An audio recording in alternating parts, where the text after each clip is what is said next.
नमस्कार, आप देख रहे हैं सिटी पोस्ट लाइव और आपके साथ मैं हूं अंजलि। जैसा कि आप सभी को पता है कि अभी से कुछ महीनों में बिहार विधानसभा चुनाव होने को है और चाहे हम सत्ता पक्ष की बात करें, विपक्ष की बात करें, सभी जोरों शोरों से इस पर तैयारियों में लग गए हैं। और जनसुराज का तो आज एक प्रेस कॉन्फ्रेंस भी रखा गया था, जहां पर प्रेस कॉन्फ्रेंस में चुनावी समिति सदस्यों का ये प्रेस कॉन्फ्रेंस रखा गया था। और इसी के साथ साथ 243 सीटों पर निर्वाचन कमेटी बनाई गई और इस प्रेस कॉन्फ्रेंस में बहुत बड़े बड़े खुलासे भी हुए हैं। हाल में जब नीरज कुमार, जो कि जेडीयू के मुख्य प्रवक्ता है, उन्होंने एक प्रेस कॉन्फ्रेंस जब रखा था तो उन्होंने बहुत ही बड़े बड़े खुलासे किए थे और प्रशांत किशोर और उनकी पार्टी जनसुराज पर बहुत ही गंभीर आरोप लगाते हुए नजर आते हैं और बोलते हैं कि जो सबूत मेरे पास है उनके खिलाफ वो हम केंद्रीय जांच एजेंसी को सौंप देंगे। इस पर अब जनसुराज ने भी इस प्रेस कॉन्फ्रेंस में नीरज कुमार पर पलटवार कर दिया। नीरज कुमार का उन्होंने नाम तो नहीं लिया हालांकि, लेकिन कहते हुए नजर आते हैं कि जो भी ऐसा बयान दे रहे हैं तो उन्हें, वो सरकार में है तो उन्हें पहले अपने ऊपर जांच लगानी चाहिए, ऐसे एजेंसियों को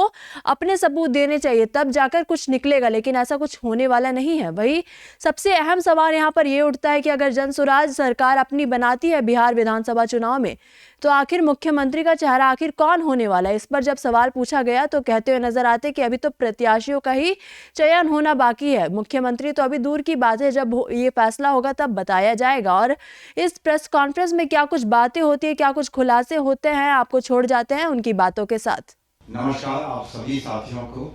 आप लोग हमारे प्रेस कॉन्फ्रेंस में आए, इसके लिए आप सब लोगों का बहुत बहुत धन्यवाद।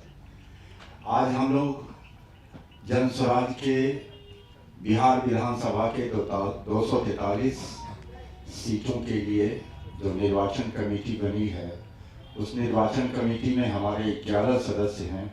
अभी हम लोग 7 लोग यहाँ पर हैं, बाकी हमारे साथी क्षेत्र में घूम रहे हैं। ये निर्वाचन प्रक्रिया को पूरी तरह से लोकतांत्रिक, निष्पक्ष और वस्तुपरक बनाया गया है, ताकि कहीं से कोई सब्जेक्टिविटी या व्यक्ति पर निर्भर नहीं रहे, ये व्यक्ति परक नहीं रहे। चयन प्रक्रिया, सबसे पहले अभ्यर्थियों को अपना ऑनलाइन रजिस्ट्रेशन करना होता है, उसके बाद ऑफलाइन आवेदन देना होता है डिटेल में। उसके बाद चयन की जो प्रक्रिया है त्रिस्तरीय है, 3 स्तरों पर अभ्यर्थियों का मूल्यांकन किया जाना है। मूल्यांकन के मानक बने हुए हैं, उसी मानक के हिसाब से उनका चयन होगा। जो प्रथम स्तर है, प्रथम स्तर में सबसे पहले प्रखंड स्तर पर यह होगा। विधानसभा क्षेत्र में जितना भी प्रखंड है, उस प्रखंड के अध्यक्ष, उसमें महिला अध्यक्ष, वहाँ के किसान अध्यक्ष, युवा अध्यक्ष, वाहिनी के हमारे सदस्य और जो हमारा अनुमंडल के सांगठनिक जिला प्रमुख हैं, उनके वो रहेंगे और हमारे अभियान समिति के सदस्य रहेंगे। ये प्रथम स्तर पर जो विहित मानक है, हमारे जनसुराज ने विहित मानक तय किए हैं, उन विहित मानकों के तहत उनका मूल्यांकन होगा प्रथम स्तर में। उसके बाद द्वितीय चरण में, द्वितीय स्तर पर निर्वाचन कमेटी के सदस्य होंगे। उस चयन प्रक्रिया में 3 सदस्य कम से कम होंगे और जिला के हमारे जो अध्यक्ष हैं, जिला के प्रमुख हैं, प्रशासनिक जिला के जो प्रमुख हैं वो रहेंगे। वहाँ महासचिव रहेंगे जिला के, अभियान समिति के जो संयोजक हैं वो रहेंगे, वहाँ नगर अध्यक्ष रहेंगे, हमारे जो मीडिया के वहाँ पर प्रभारी हैं जिला के वो रहेंगे। ये सब मिलके द्वितीय चरण में जो हमारे विहित मानक हैं जनसुराज के, उसके अनुसार अभ्यर्थियों का मूल्यांकन करेंगे। मूल्यांकन के बाद उनकी समीक्षा होगी मंतव्य के साथ। प्रथम और द्वितीय चरण के जो भी रिजल्ट होता है उसको निर्वाचन कमेटी के पास भेजा जाएगा। निर्वाचन कमेटी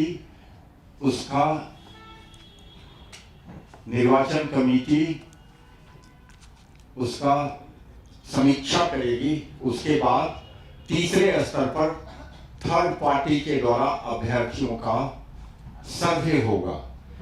थर्ड पार्टी स्वतंत्र एजेंसी है, वो 2 स्तरों पर करेगी, 2 चरणों में। विधानसभा समिति से प्राप्त मूल्यांकन, उसके बाद जिला समिति से प्राप्त मूल्यांकन, केंद्रीय चुनाव समिति की अनुशंसा और जन स्वराज के संस्थापक सदस्यों का मत, विधानसभा क्षेत्र में जो सर्वेक्षण किया जाएगा आम लोगों के बीच, उनका रिजल्ट, सब लोगों का रिजल्ट जब मिल जाएगा तो उसकी समीक्षा होगी पार्टी के शीर्ष नेताओं के द्वारा। निर्वाचन कमेटी अपने मंतव्य के साथ 243 सीटों की समीक्षा करके वो कैंडिडेट की पूरी सूची, जो प्रत्याशी की सूची होगी, उसको शीर्ष नेतृत्व के पास भेज दिया जाएगा।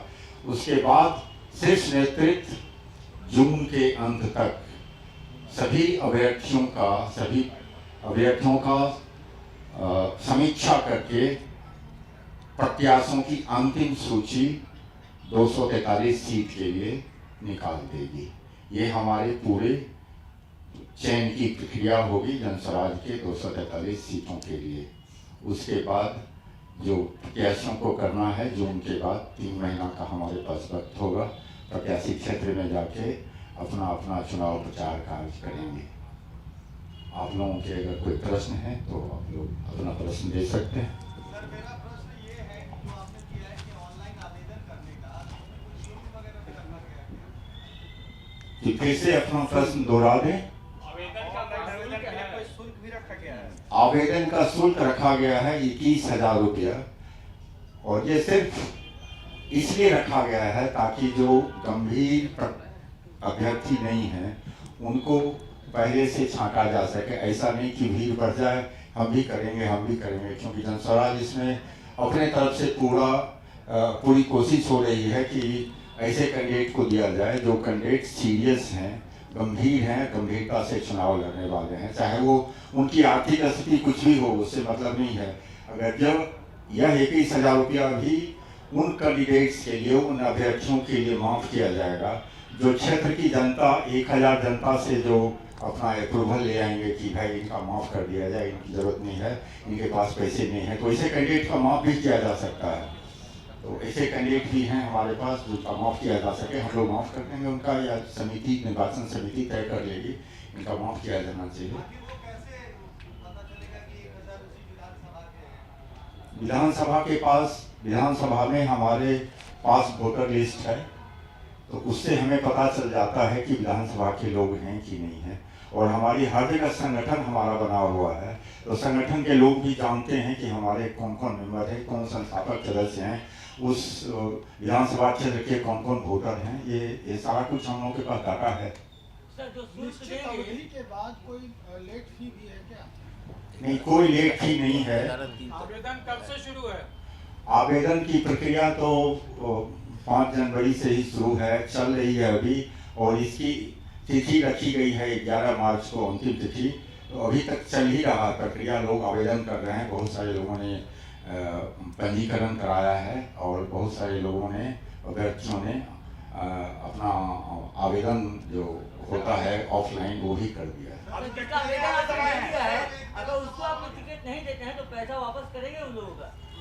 नहीं, पैसा जो जमा होगा वो पैसा, वो कैंडिडेट जो अंत में एक प्रत्याशी बचेगा उस प्रत्याशी को दे दिया जाएगा। ये जनस्वराज के पास पैसा वो नहीं रहेगा, बाकियों का पैसा वापस उनको नहीं जाएगा। उनको अभ्यर्थियों के पास नहीं जाएगा, लेकिन वो प्रत्याशी के पास सारा पैसा जमा होकर प्रत्याशी के पास चला जाएगा।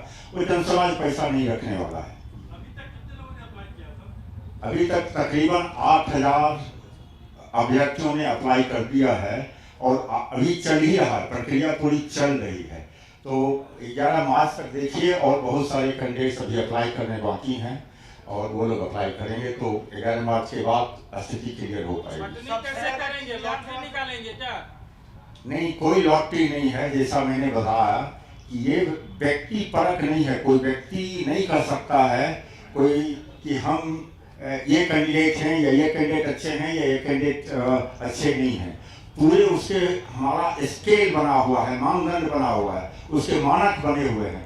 उसी मानक के आधार पर पॉइंट्स दिया जाएगा सभी अभ्यर्थियों को, ताकि ये पूरी तरह से ऑब्जेक्टिव रहे पूरा प्रोसेस वस्तुपरक रहे। सर मापदंड क्या क्या है ये? मानदंड कॉपी मिल जाएगी। कॉपी अभी आप लोगों को सब लोगों को मिलेगी, वो आपके प्रेस रिलीज में वही हमारे मानदंड हैं। उन्हीं मानदंड के आधार पर अभ्यर्थियों का मापदंड किया जाएगा। जो अप्लाई करेंगे उनका क्या क्या मापदंड है? जो अप्लाई करेंगे क्या कुछ आपराधिक रिकॉर्ड है वो भी कर सकते हैं? ये सब तो पिछले बार बहुत ऐसा हुआ था कि आप लोगों की पार्टी में जो है ऐसे लोग भी कैंडिडेट बने थे जिनका आपराधिक रिकॉर्ड रहा है, लेकिन अब भी आप कहते हैं कि हम लोग ऐसे लोगों को नहीं देंगे, तो क्या इस बार भी? इस बात के लिए हम बिहार के जनता को आश्वस्त करते हैं जनस्वराज की ओर से कि किसी भी आपराधिक छवि के व्यक्ति को, इवन अगर उनका पारिवारिक कोई ऐसा इतिहास है उनके परिवार का, जैसे ऐसा नहीं कि जो अन्य पार्टियां करती हैं, एक अपराधी है वो अभ्यर्थी तो उसके पत्नी को दे दो, उसके माँ को दे दो, वैसा कुछ नहीं होगा। सब छवि के लोगों को ही कंसीडर किया जाएगा, उन्हीं को प्रत्याशी बनाया जाएगा जनस्वराज की ओर से। सर धन उगाही का भी आरोप लगा रही है जदयू की, धन उगाही हो रहा, पैसा लेकर के भाग जाएगा, इसका जवाब कैसे देंगे? थोड़ा स्पष्ट करें, कौन पैसा लेके भागे? जदयू आप आरोप लगा रही है कि आप कॉर्पोरेट फंडिंग करके पैसा कमा रहे हैं। ये बहुत ही हास्यास्पद है, जो स्वयं जिनके खाते में 20 करोड़ रुपया इलेक्ट्रल बॉन्ड का आया, वो लोग हम पर आरोप लगा रहे हैं। प्रशांत जी ने एक बार नहीं बार बार इस बात को दोहराया है कि फंडिंग जो भी हो रही है वो बिल्कुल सख्त तरीके से चेक से हो रही है और खर्चा भी चेक से ही हो रहा है। एक एक पैसे का हिसाब है। जो भी आरोप लगा रहे हैं वो तो सरकार में है, उनके पास सारी एजेंसियां हैं, वो अपना भी करवा लें, इन एजेंसियों से अपना मूल्यांकन करवा लें, अपना टेस्ट करवा लें और हमारा भी चेक करवा लें। एकदम हम लोग बिल्कुल हमेशा तैयार हैं, हमारा सब कुछ चेक से होता है। आप लोग मुख्यमंत्री का कोई चेहरा तय किया है आप लोगों ने? कि अगर आपकी पार्टी अच्छी सरकार में है, आपके तरफ से कोई आपका अगर अच्छा सीट आता है तो आपके तरफ से कोई है मुख्यमंत्री? भाई साहब, अभी तो प्रत्याशी चयन की प्रक्रिया चल रही है, अभी तो बहुत समय है। हम लोग वो भी देख लेंगे जब सारे प्रत्याशी तय हो जाएंगे, उसके बाद आगे की क्या प्रक्रिया हो उस पर भी आप लोगों का फिर से एक बार प्रेस कॉन्फ्रेंस करके बता दें। को लेकर के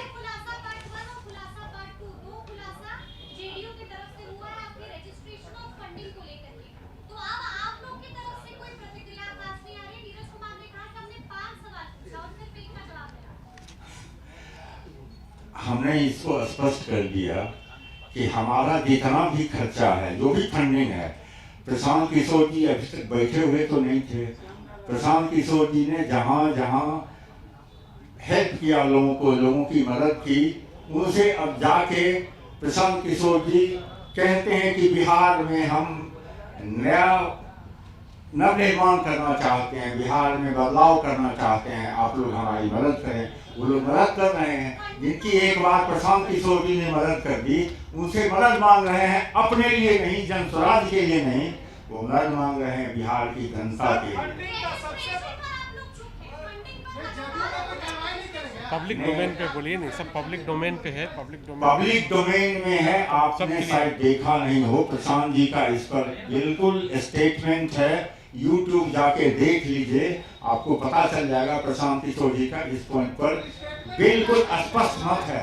सर फंडिंग पे सबसे बड़ा सवाल है कि आरोप क्यों लग रहे हैं आप पर, आखिर कारण क्या है? जियो के मार्फत फंडिंग कराई जा रही है, सबसे बड़ा सवाल ये है। आप लोगों को कानूनी कार्रवाई करनी चाहिए। जो भी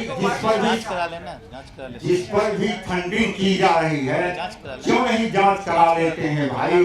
आपके पास सारी एजेंसी है, ईडी से लेके सीबीआई से लेके सब कुछ आप ही के पास है, बिहार में तो आप क्यों नहीं करवा लेते हैं? बिहार से लेके दिल्ली तक आप जांच करवा लीजिए, ऐसे मुंह से कुछ भी क्यों बोल देते हैं? एक एक करके साथी सवाल पूछेंगे तो बहुत आसानी से हम लोग इसका जवाब दे पाएंगे। अगर बिहार की आपकी अपराध इकाई जांच करती है तो आप तैयार हैं जांच कराने को लेकर के? ये कितना बार हम लोग कहेंगे, जितना हम लोगों ने कह दिया कि हर कुछ सब कुछ चेक के थ्रू होता है, हर सारा खर्चा और जो पब्लिक डोमेन में है। फंडिंग आती है सब कुछ पब्लिक डोमेन में है, एकदम आराम से देखा जा सकता है, जांच करा लें। लेकिन इसके साथ साथ हम ये भी कहेंगे आरोप लगाने वाले अपना भी जांच कराएं, अपना भी जांच कराएं कि वो क्या बोल रहे हैं। उनके पास कैसे 20 करोड़ की फंडिंग आ गई इलेक्ट्रल बॉन्ड से, वो बताएं पहले किसने दे दिया। मतलब आप ये कहना चाहते हैं कि हमाम में सब नंगे? नहीं, बिल्कुल नहीं। हम तो कह रहे हैं कि हमारा सारा कुछ चेक में है, पब्लिक डिमांड से है, हम सारा कुछ सारा खर्चा और इनकमिंग फंड ऑनलाइन है। सर, इस तरह के आरोप अगर लगेंगे, आप चुनाव में जाएंगे तो क्या जनता आपको स्वीकार करेगी? निश्चित। क्यों नहीं आप न्याय में जाते हैं, न्यायालय में जाते हैं इसको लेकर के? न्यायालय में जाने की जरूरत नहीं है। जब हमारा खर्चा आपके पास, सबको आप ईडी भेज देते हैं, सीबीआई भेज देते हैं, तो आप करवा लीजिए, कोई मना हम लोग कभी थोड़े करते हैं। We are open to any sort of, हम लोग ओपन हैं। सर, मेरा एक छोटा सा सवाल है सही होते हैं सर वाले के पास दो तरह के यूज किए गए हैं, फीलिंग दो नाम सर। आप जांच करवा लीजिए ना, आपके पास एजेंसी है भाई, आप जांच करवा लीजिए ना, 2 तरह से हुई कि 3 तरह से हुई कि 1 तरह से हुई, इसको ऐसे बोलने से क्या फायदा है? एक विधानसभा नहीं, पूछिए, सभी सवाल पूछिए, हम लोग यहाँ हैं सभी लोग। एक विधानसभा का बड़े मतलब चारों विधानसभा का जो टिकट मिला है, अभी आप बोल रहे थे 5 मिनट पहले कि आपराधिक रिकॉर्ड वाले को टिकट नहीं देते हैं, ये वो पूरा चीज जो बोल रहे थे, इमामगंज, बेलागंज, इधर जो तरारी टिकट जो मिला है उन लोगों पर आपराधिक मुकदमे दर्ज है, थाना में दर्ज है। आप अभी बोल रहे थे इसीलिए हम बोले, नहीं तो कोई बात नहीं है। मुकदमे 2 तरह से होते हैं, एक है कि हम धरना प्रदर्शन करते हैं, राजनीति से प्रेरित होकर मुकदमा कर दिया जाता है, वो राजनीतिक मुकदमे हैं। नहीं, डुप्लीकेट डॉक्टर थे। नहीं, वो सरकार से मान्यता प्राप्त है भाई, आप लोग गलतफहमी में हैं। सरकार से मान्यता प्राप्त है वो, जो जिसको आप कहते हैं ना, वो डुप्लीकेट नहीं है, सरकार से मान्यता प्राप्त है। 1 by 1, thank you very much, thank you. अरे रुको यार, आपने कहा घर कमाती है, उनको दे दीजिए मिसा साहब। इस तरह से इसको कैसे आप करिएगा? ये स्केल है, उसके सर करेंगे। हमारा स्केल है, लेकिन उसके बाद भी हम लोगों ने कई बार इसकी घोषणा कर दी है कि जिनकी जितनी जनसंख्या है उनको उतना प्रतिनिधित्व मिलना चाहिए, और जनस्वराज इसके लिए बिल्कुल प्रतिबद्ध है, तो मिलेगा। रुको ना यार, थैंक यू, लास्ट सवाल, अंतिम सवाल मिलेगा, वो मिलेगा। हो गया। थैंक यू, अंतिम सवाल है, हो गया। एक विधानसभा के लिए कितने लोग आवेदन दे सकते हैं? अनगिनत दे सकते हैं, अनगिनत दे सकते हैं।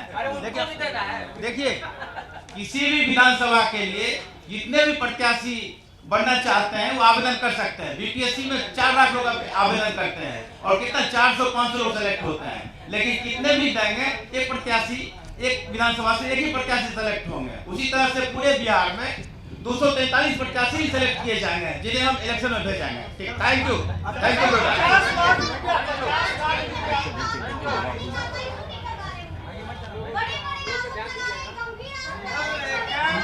अरे मैडम, जिन्हें भी जो आरोप लगाना है लगाने दीजिए, हम लोग हर जांच के लिए तैयार है, और समय आएगी तो उनकी सबकी मुंह बंद हो जाएगी। Thank you, thank you.